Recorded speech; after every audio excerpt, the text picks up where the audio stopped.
Among Us is a total zeitgeist. I don't think I'm crazy in saying that nothing occurring in 2020 defined the year better than the soaring popularity of Among Us and the memes that ensued. While the game was initially released in 2018, most of its popularity was achieved last year, and 6 months later, it is still being talked about endlessly in 2021.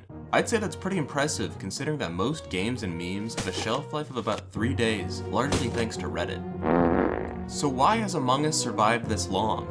It's not just the simplistic, social gameplay that anyone can get into. It's largely due to the evolution of the memes that it has spawned. So first came the memes that revolved around the actual gameplay. Jokes that typically only players of the game would relate to, with little relevance to people outside of that core circle of elite gamers. But as the game reached a wider radius of public perception, the memes took broader strokes. Phrases such as sus or impostor became recognizable vernacular, yielding in many hearty laughs. And the latest evolution of Among Us memes sees us utilizing the basic pattern recognition skills that people inherently have. The hottest memers have now begun to post images of things that look vaguely like Among Us characters and caption it sus, and it's hilarious every time. Like all knee slaps, this one stings. And speaking of stings, I'd like to get serious for a moment.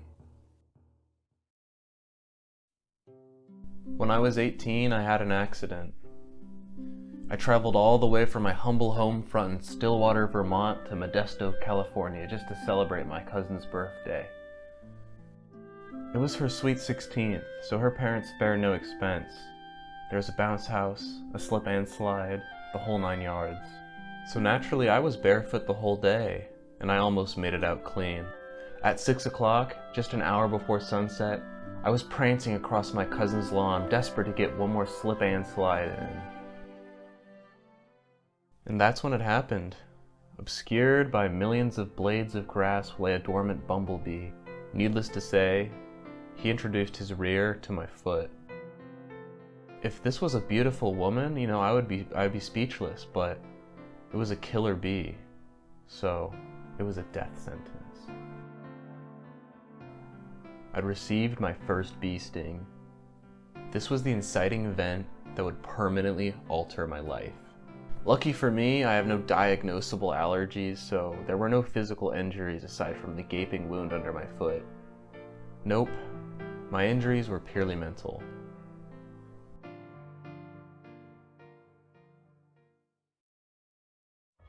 It took me about a month to get the courage to return to the outside world, and when I did, I brought my 8th grade soccer cleats. Where I was going, I'd be needing reinforcements. After 2 weeks from my initial rehabilitation point, I was able to locate what I'd been looking for. The hive. The ghastly nest was pasted to a column at City Hall, and that's when I realized just how fucked this system is. The bees had an in with big government.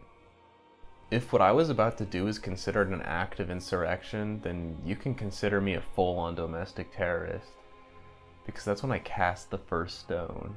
Literally, figuratively, I was retaliating. My shot was true. The beehive sunk to the ground and shattered. It was time for phase 2. I launched into action, desperately stomping at the grounded fragments in a bloodthirsty attempt to assassinate their queen. And although no body was ever excavated, I think it's safe to say, mission accomplished. And to this day, despite my ultimate victory, I still hate bees. While they wave a white flag of defeat, I'll continue to wave my electric fly swatter.